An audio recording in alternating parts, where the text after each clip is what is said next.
사도신경으로 신앙 고백하시겠습니다. 전능하사 천지를 만드신 하나님 아버지를 내가 믿사오며 그 외아들 우리 주 예수 그리스도를 믿사오니 이는 성령으로 잉태하사 동정녀 마리아에게 나시고 본디오 빌라도에게 고난을 받으사 십자가에 못 박혀 죽으시고 장사한 지 사흘 만에 죽은 자 가운데서 다시 살아나시며 하늘에 오르사 전능하신 하나님 우편에 앉아 계시다가 저희로서 산자와 죽은 자를 심판하러 오시리라. 성령을 믿사오며 거룩한 공예와 성도가 서로 교통하는 것과 죄를 사하여 주시는 것과 몸이 다해 사는 것과 영원히 사는 것을 믿사옵나이다. 아멘. 찬송가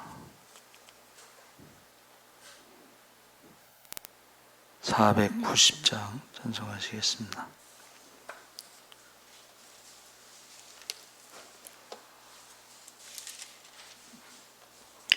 찬송가 490장 찬송하시겠습니다. 주여 지난밤 내 꿈에 배었으니 그 꿈 이루어 주옵소서. 밤과 아침에 계시로 보여주사 항상 은혜를 주옵소서. 나의 놀라운 꿈 정녕 남이 끼는 장차 그 은혜 받을 표니 나의 놀라운 꿈 정녕 이루어져 주님 얼굴을 배우리라. 마음 괴롭고 아파서 낙심될 때 내게 소망을 주셨으며 내가 영광의 주님을 바라보니 앞길 환하게 보이도다. 나의 놀라운 꿈 정녕 남이 끼는 장차 큰 은혜 받을 표니 나의 놀라운 꿈 정녕 이루어져 주님 얼굴을 배우리라. 세상 풍조는 나날이 변하여도 나는 내 믿음 지키리니 인생 살다가 죽음이 꿈 같으나 오직 내 꿈은 참되리라. 나의 놀라운 꿈 정녕 남이 끼는 장차 큰 은혜 받을 표니 나의 놀라운 꿈 정녕 이루어져 주님 얼굴을 배우리라. 아멘. 하나님 말씀은 창세기 40장 9절에서 15절까지 교독하겠습니다. 62쪽에 있습니다. 구약성경 62쪽 창세기 40장 9절에서 15절까지 교독하겠습니다. 술 맡은 관원장이 그의 꿈을 요셉에게 말하여 이르되 내가 꿈에 보니 내 앞에 포도나무가 있는데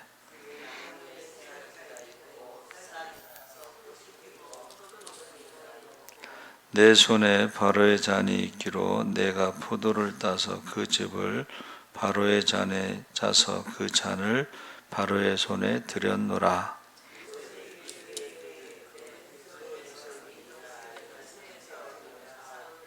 지금부터 사흘 안에 바로가 당신의 머리를 들고 당신의 전직을 회복시키리니 당신이 그 전에 술 맡은 자가 되었을 때야 하던 것 같이 바로의 잔을 그의 손에 드리게 되리이다.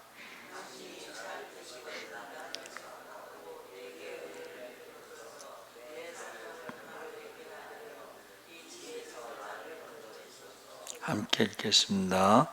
나는 히브리 땅에서 끌려온 자요 여기서도 옥에 갇힌 일을 행하지 아니하였나이다. 아멘. 할렐루야. 좋은 아침입니다. 잘 오셨습니다. 오늘 두 번째 같은 본문을 가지고 두 번째 말씀을 나누는데 제가 어제 꿈이라는 제목으로 말씀을 나눴죠. 오늘은 하나님의 꿈. 여러분, 하나님의 꿈은 망하지 않습니다. 사람의 꿈은 실패할 수도 있고 실수할 수도 있지만 하나님의 꿈은 실수하지 않고 실패하지 않고 망하지 않습니다. 그래서 환난의 목적에 대해서 왜 하나님이 그 꿈을 꾸게 하시고 그 형들에게 버림받고 또 보디발에게 버림받고 또 이제 술 맡은 관원장에도 2년 동안 버림받았는데 왜 그랬을까? 그것은 사람을 의지하지 말고 하나님만 철저히 의지하라는 훈련이다 하는 것입니다. 사람을 의지하다 보면 실망할 수도 있고 또 상처받을 수도 있습니다. 그래서 하나님께서는 철저하게 하나님만 의지하도록 해서 분명하게 이제 남은 건 뭐예요? 하나님이 주신 꿈밖에 없어요. 그러니까는 그 꿈이 점점 더 확실하고 분명하게 뚜렷하게 보이게 되는 것입니다. 그래서 요셉이 10명의 형이 있었는데 형들이 있으면은 옛날에는 형제가 많은지 건드리지 못했어요. 제가 수원에 살 때 그 집 근처에 고아원이 있었는데 고아원 아이들 잘못 건들면요 고아원 아이들이 우르르 몰려나와요. 큰일 나요. 그래서 형제 많은 집이 이제 부럽다 뭐 그런 사람도 있어요. 저는 이제 형제가 없이 혼자 자랐는데 뭐 한번 싸움을 해보지도 않았지만 뭐 싸워봤자 이길 방법이 없어요. 왜냐하면 형제가 많은 사람들하고는 싸워서 이길 수가 없습니다. 그런데 요셉은 10명의 형이 있었지만 10명의 형이 요셉을 보호하지 않았어요. 도와주지 않았어요. 그래서 철저하게 하나님은 어려서부터 사람을 의지하지 않고 하나님만 의지하도록 훈련이 된 것입니다. 그래서 지금 보디발의 집에 갔을 때 보디발이 시위대장, 이게 왕의 경호대장 뭐 이러니까 여러분 이게 왕의 경호대장은 보통이 아닙니다. 그렇죠?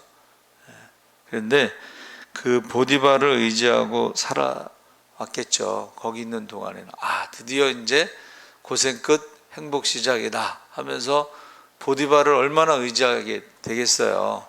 그런데 그 의지했던 사람이 결국은 그 아내의 유혹으로 인해서 그 누명을 쓰고 감옥에 갔죠. 그래서 우리가 사람을 의지하지 말라는 것이 아주 결정적인 훈련이다. 술 맡은 관원장도 마찬가지입니다.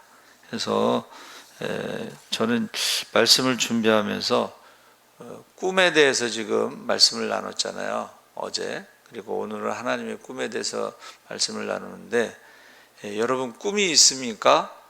이 100세 시대에 꿈이 없다는 것은 결국은 죽음으로 끝나는 게 인생이잖아요. 그러니까 꿈이 있느냐, 꿈이 없느냐, 그 젊은이들이 청춘이라고 해도 꿈이 없다는 것은 결국은 죽음으로 끝나는 인생이고, 우리가 100세 시대에 살아가면서도 꿈이 있다는 것은 우리가 죽음으로 끝나지 않기 때문에 그 꿈이 굉장히 중요하다는 것입니다. 근데 이제 사람들이 우리 유교 문화에서는 공부해서 남주냐, 입신양명, 가문을 빛내고 성공하고 그런 것이 꿈이잖아요. 입신양명이. 그런데 우리에게 있어서 하나님의 꿈은 우리가 공부해서 남주는 게 하나님의 꿈이에요. 할렐루야. 세상 사람들은 부자가 되는 게 꿈이야. 그러나 하나님의 꿈은 뭐예요? 부자가 돼서 어려운 사람들을 도와주고 나누고 하는 것이 하나님의 꿈이에요. 그게 청지기의 삶이에요. 그러니까 세상 사람들의 꿈은 자기가 나만 잘 먹고 잘 살고 우리 식구, 우리 가족, 우리 자녀 뭐 이렇게 이게 세상의 꿈이라면 우리는 바로 청지기의 삶이에요. 하나님이 주신 시간, 하나님이 주신 물질, 하나님이 주신 건강, 너희가 부자, 내가 열심히 일해서 부자가 됐다고 말하지 말고 하나님이 건강을 주셔서 열심히 일할 수 있게 하신 것이다. 그게 성경에 나와 있잖아요. 그래서 꿈이 있습니까? 라는 질문을 하고 그 꿈 넘어 꿈, 내가 건강하고 부자가 되고 잘 살고 많이 공부했는데 그것은 성경에 뭐라 그래요? 한번 따라해 보세요. 빚진 자. 제가 청년들에게 그 얘기를 했어요. 너희가 대학을 다니는 것은 대학을 다니지 못한 사람들에 대해서 빚을 진 거다. 그러니까 우리가 형제가 많으면 이제 그 전에는 공부를 남자만 시켰잖아요. 그렇죠? 딸들은 공부를 안 시켰어. 그러면 그 공부를 한 남자 아들은 공부를 안 하고 희생한 그 여자 누나에 대해서 빚을 진 거다. 그래서 제가 응평 성모병원에 있는데 공부를 이제 그 어려울 때 공부를 하고 누나는 이제 공부를 안 하고 누나가 돈을 벌어서 이제 동생을 가르친 거죠. 그래서 나중에 이제 교장 선생님으로 은퇴하셨는데 그 조카들을 누나가 이제 이렇게 암으로 돌아가셨나? 그런데 조카들을 돌봤다는 얘기를 하시더라고. 조카들을 왜 돌보겠어요? 누나가 대학을 안 가고 돈을 벌어서 자기를 공부시켰기 때문에 조카들을 돌보는 거예요. 그게 빚진 거라는 거예요. 그러니까 우리는 믿는 사람들은 하나님의 은혜를 받았고 하나님의 자녀로 살아가고 하나님의 축복을 받고 건강을 받고 그랬으면 우리가 어려운 사람들에 대해서 돌보라고 한 빚진 자의 자세를 가지고 청지기의 자세를 가지고 살아야 되는 것입니다. 시편 60편 11절 12절에 우리를 도와 대적을 치게 하소서 사람의 구원은 헛됨이니이다. 우리가 하나님을 의지하고 용감히 행하리니 저는 우리의 대적을 밟으실 자심이로다. 사람을 의지하는 것이 헛되다는 거예요. 왜 그래요? 여러분, 사람이 이제 약속을 했는데 그날 밤에 죽을 수가 있다는 거예요. 성경에 나와 있는 것입니다. 사람이 약속을 했는데 그날 밤에 죽을 수가 있어요. 제가 십자군 전도대에서 작은 교회 개척교회 돕는데 양재동에 있는 도곡교회 갔는데요. 진짜 그 탤런트처럼 잘생기고 키도 큰 어떤 신사분이 나와서 새벽에 울면서 기도하는 거예요. 그래서 이제 제가 여쭤봤어요. 뭐 기도 제목이 뭡니까? 그런데 우리나라 그 관공서 저기 공무원들 있잖아요. 거기에 PC 컴퓨터를 다 납품하기로 딱 계약이 돼서 이제 대박이 터지는데 정권이 바뀌면서 그게 없던 일로 돼버렸대. 그러니까 완전히 부도나고서 이제 힘들게 된 거예요. 그런데 그 친구들이 그런데, 야, 너 어떻게 살고 있냐?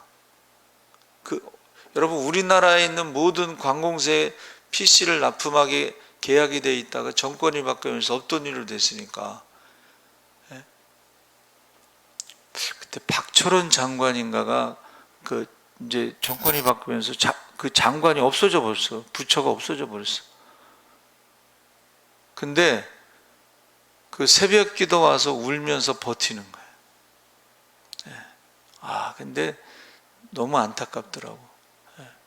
사람을 의지하다 보는 거는 하룻밤에 그 사람이 어떻게 될지 모른다. 그게 성경에 나와 있습니다. 그래서 시편 118편 8절 9절에 여호와께 피함이 사람을 신뢰함보다 나으며 여호와께 피함이 방백들을 신뢰함보다 낫도다. 여기서 방백들이라고 하는 것은 이제 그 높은 그런 공무원들이죠.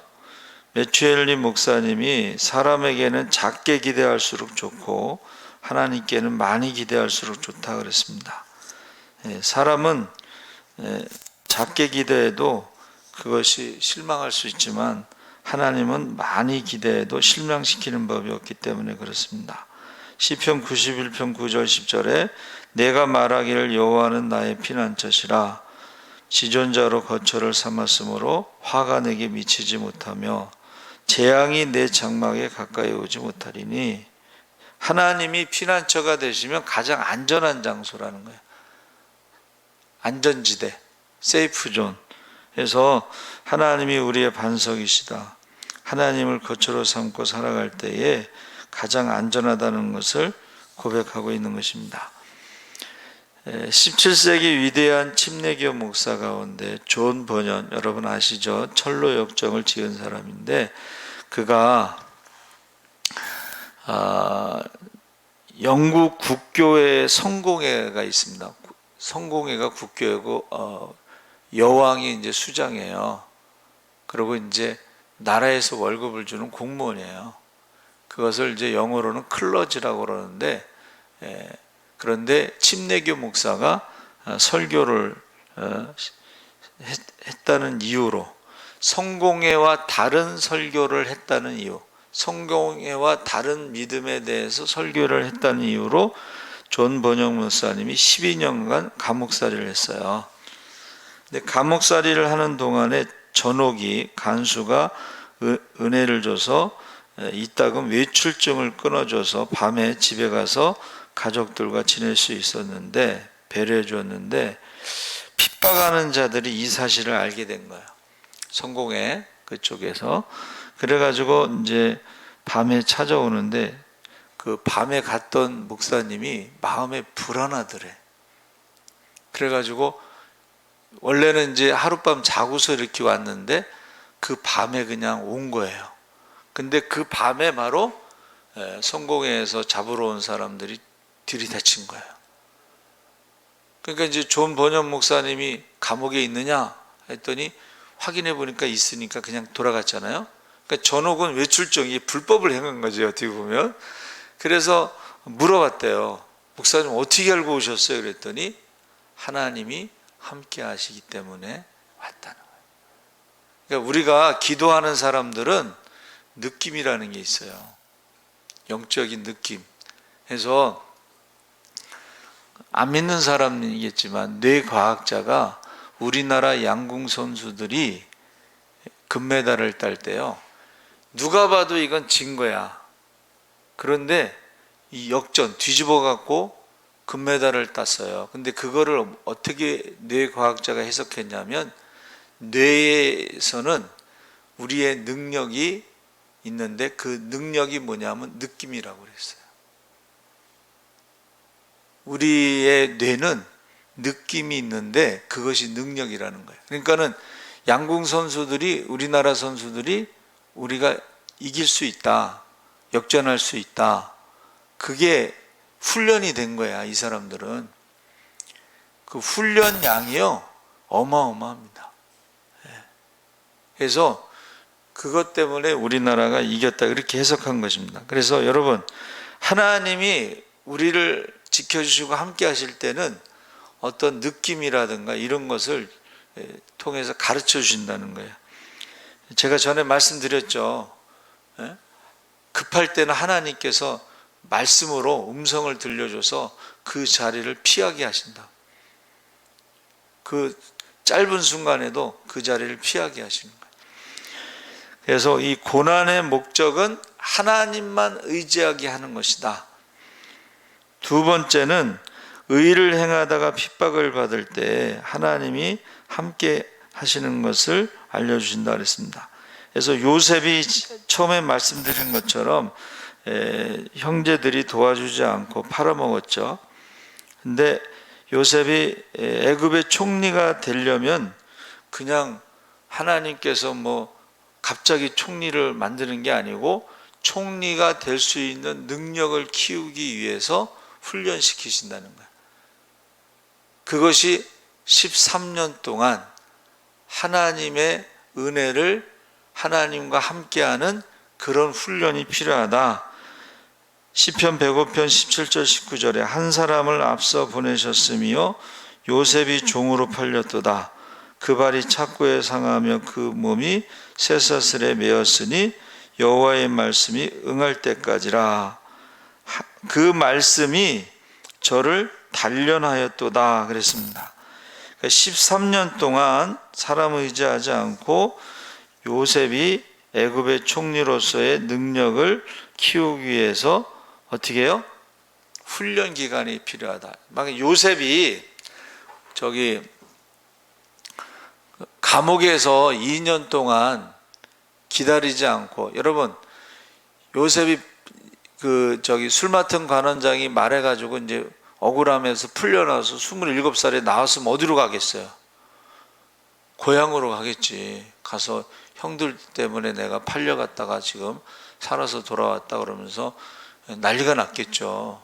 그런데 그 술 맡은 관원장이 2년 동안 요셉을 잊어버리고 있는 동안에 요셉이 어떻게 했을까? 저는 요셉이 믿음으로 기도하고 기다렸다고 저는 생각을 하고 있습니다. 그래서 환난을 대하는 자세가 중요하다는 거예요. 우리가 똑같이 어려움을 당하지만 믿는 사람들이 그 환난을 대하는 자세, 하나님이 나를 버리셨다 이렇게 하는 게 아니고, 하나님이 어디 계시냐 이렇게 말하는 게 아니고, 입술로 원망하고 불평하고 죄짓지 말고 어떻게 해요?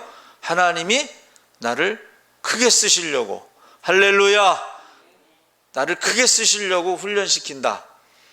여러분, 우리 전도축제에 그 세계로교회 주성민 목사님인가? 주영민 목사님인가? 신학교를 10년 동안 떨어졌대잖아. 그거 기네스북에 올라갑니다. 아버지가 이제 감리교 목사님이고 시골에서 목회를 하는데 너무 가난하고 못 먹어서 아버지도 암으로 돌아가시고 엄마도 암으로 돌아가셔. 근데 마지막 어머니의 기도가 뭐냐면, 이제 병원에 있으면은 그 어머니가 내려와 가지고 그 아들을 붙잡고 기도하는 거예요. 주의 종이 되게 해주세요. 야, 시골에서 못 먹고 암에 걸려서 죽어가면서 주의 종이 되게 해주세요. 그런 기도 하기 쉽지 않습니다. 그렇죠? 근데 그 어머니가 주의 종이 되게 해주세요, 그 기도를 하고 돌아가셨어요. 그래가지고 그가 이제 기도를 하루에 막 3시간씩 막 하면서 신학교 시험을 봤는데 떨어졌어. 그렇게 해서 10년을 떨어졌어. 결혼도 했어. 결혼도. 그동안에 결혼도 했는데 9번째 떨어졌을 때 그 사모님이 얼마나 실망했겠어요. 근데 10번째에 이제 10번째에 미달로 신학교가 미달로 합격을 했는데 세 군데 다 미달이 돼가지고 세 군데 다 합격을 했는데 이 목사님이 이 사모님한테 물어봤대요. 여보, 이번에도 떨어졌으면 어떻게 할 거야? 그랬더니 막 울더래. 근데 우는데 뭐라고 그러냐면 여자의 울음소리가 짐승의 울음소리라는 걸 자기는 처음 봤대. 얼마나 울었는지 짐승처럼 울더래. 그러면서 그 다음에 그러더래. 하나님의 뜻이라면, 야, 10번 떨어졌으면 아마 웬만한 여자 같으면 안 산다고 했을지도 모릅니다. 그렇죠?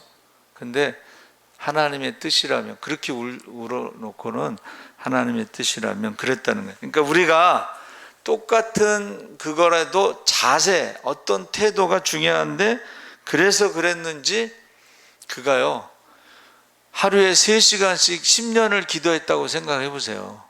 기도 훈련이 얼마나 잘 됐겠어요. 그렇죠? 그래서 그가 이제 전도축제 때 저기 영상을 보여줘요. 그래서 그게 뭔가 했더니 자기 청년 중에 하나가 무슨 영상에 관련된 일을 하는데 그 기도하는 거를 찍었어. 기도하는 거 12명인가 삼각산에 올라가서 기도를 하는데 밤새도록 철야 기도하는 거예요. 밤새도록. 근데 거기 초등학교 애들서부터 이렇게 노인 뭐 이렇게 진짜 오합지졸들이 12명이 있는데 기도는 따라갈 수가 없어. 기도는. 그러면서 하나님이 글을 크게 쓰시는데, 야, 그 영구인가? 그 탤런트라고 그래야 되나? 뭐라 그래야? 영구 그 이삿짐 센터 그거 있죠? 충주 고등학교 그 사람이 영구인가 그 사람은 반장이었고 공부를 잘했고 주성민 목사님은 공부를 못했대. 그러니까 우리 장경동 목사님이 같이 나와서 이제 TV에서 얘기하는데 솔직히 말해서 자네는 머리가 좋아서 목회하는 건 아니잖아. 그런데 기도는 따라갈 수가 없어. 우리나라에서 따라갈 수가 없어. 우리나라에 그 여리고 작전 뭐 이런 거 할 때요. 땅 밟기 하잖아요. 비가 막 쏟아지는데 그 교인들하고 같이 돌면서 기도하는 거야. 80 넘은 그냥 권사님도 비 맞으면서 돌아가지고 감기 걸렸다고 그런 얘기야. 여러분, 우리에게 환난이 왔을 때에 그 목적이 있어요. 사람을 의지하지 말라. 두 번째는 그것을 감당할 만한 그릇을 만들기 위해서 그 훈련이 필요하다는 거예요. 그래서 세계롭게 그 목사님이 기도는 따라갈 수 없다 그랬잖아요. 그렇죠? 차세대에 있어서는 가장 크게 쓰임받는 지금 젊은 종이 되는 거죠. 그래서 하나님의 그 환난 가운데서도 불평하거나 원망하지 않고 두 가지를 갖고 있었는데, 하나는 항상 은혜로운 마음을 갖고 있어요. 그게 뭐냐면 자기도 지금 감옥에 갇혀서 억울한 일을 당하고 있는데 거기 술 맡은 관원의 근심된 얼굴을 보고 그 사람에 대해서 관심을 가지고 도와줬다는 거예요. 여러분, 이 어떤 긍정적인 말, 희망적인 말을 통해서 그를 도와줬어요. 그런데 이제 떡 맡은 관원은 요셉이 도와주려고 한 게 아니고 본인이 물어본 거야. 자, 요셉이 도와주려고 했던 그 사람은 긍정적인 말을 해준 것이고 위로해 준 것이고, 자기가 말한 그 떡 맡은 관원은 사실은 부정적인 얘기예요. 그건 말하고 싶지 않은 건데 본인이 물어봤으니까 말을 해준 거죠. 그래서 우리가 이 은혜스러운 마음으로 어떻게 해요? 항상 자기보다도 남을 이렇게 생각하고 도와줄 수 있는 것이 바로 이게 총리가 되려고 하는 그런 훈련이 된 것이라는 거예요. 백성들이 지금 굶어 죽어가고 있으면은 자기는 왕궁에서 총리니까는 배가 고프겠어요? 배고프지 않죠. 그런데 배고픈 사람들을 그가 돌봤다는 거예요. 총리가 돼서 한 게 뭐예요?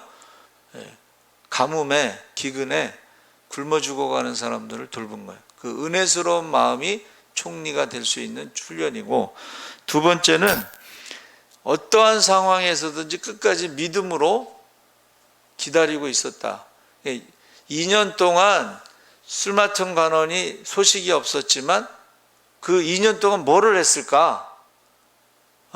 저는 기도하면서 기다렸다고 생각을 해요. 그러니까는 술 맡은 간원이 2년 뒤에 바로가 꿈을 꿨을 때에 그 꿈에 대해서 기억이 난 거지. 잊어버릴 수도 있잖아요. 그렇죠? 2년 동안 잊어버렸는데. 그런데 그 기억이 난 것이 우연이 아니고, 여러분 성경은 우연이 없습니다. 우연이 아니고 2년 동안 그 믿음으로 기도를 했기 때문에 기억이 나서 결국은 애굽의 총리가 될 수 있었다 하는 것입니다. 그래서 저와 여러분이 어떤 일이 있더라도 어떻게 해요? 항상 하나님의 은혜, 믿는 사람으로서 남을 배려하고 돌보고 먼저 생각할 수 있는 그런 자세를 잃지 말아야 되고, 그러면 저와 여러분은 애굽의 총리처럼 살아가는 거예요. 할렐루야. 두 번째는 믿음으로 기다리면서 기도하는 게 참 중요해요. 때가 되면 제가 이제 우리 송구영신 예배 때 말씀을 뽑잖아요. 근데 항상 뽑으면 똑같은 말씀이 나오는 거예요. 그게 뭐냐면 겸손하라, 때가 되면 높이리라, 그 말씀이야. 난 그게 뭔지 몰랐어요. 도대체 뭐를 맨날 겸손하고 때가 되면 뭐를 높이는지 잘 몰랐는데, 나중에 이제 보니까는 하나님이, 여러분 저희 교회가 작은 교회지만 전도 축제 해가지고 국민일보에 전면 광고에 쫙 나갔잖아요. 그렇죠? 그래가지고 여기저기서 오라고 부르는 거예요. 이제 여기저기서 오라고. 그래서 그때는요, 코로나 오기 전에는 매주 나갔어, 강사로. 그랬더니 연세 드신 권사님이 그래, 목사님, 젊은 사람들은 좋아할지 몰라도 우리는 싫습니다. 왜냐하면 오후 예배 때 맨날 나가고 수요 예배도 나가고 금요 예배 나가니까는 싫다는 거야. 그래서 제가 거기다 얘기를 했어요. 예배 있는 날은 우리 부르지 마세요. 예배 있는. 여러분, 우리가 항상 어떻게 해요? 애굽의 총리, 나는 애굽의 총리다. 은혜스럽게 사람들을 돌보고 섬기고 도와주는 사람이다. 그리고 약속이 있으면, 꿈이 있으면 하나님께 믿음으로 기도하면서 기다리시기 바랍니다. 아멘. 살아계신 하나님 아버지, 감사합니다. 우리가 하나님의 꿈은 망하지 않습니다. 하나님의 꿈은 실패하지 않습니다. 하나님의 꿈을 이루기 위해서 우리가 훈련 기간이 필요합니다. 사람 의지하지 말고 하나님만 의지하게 하여 주시옵소서. 하나님의 꿈은 내가 애굽의 총리가 되는 것이 꿈이 아니라 그 꿈 넘어 꿈으로 많은 사람을 살리고 섬기는 것이 하나님의 꿈입니다. 우리가 하나님의 자녀로 살아갈 때 청지기로 살아가게 하여 주시옵소서. 감사하며 예수님의 이름으로 기도하옵나이다.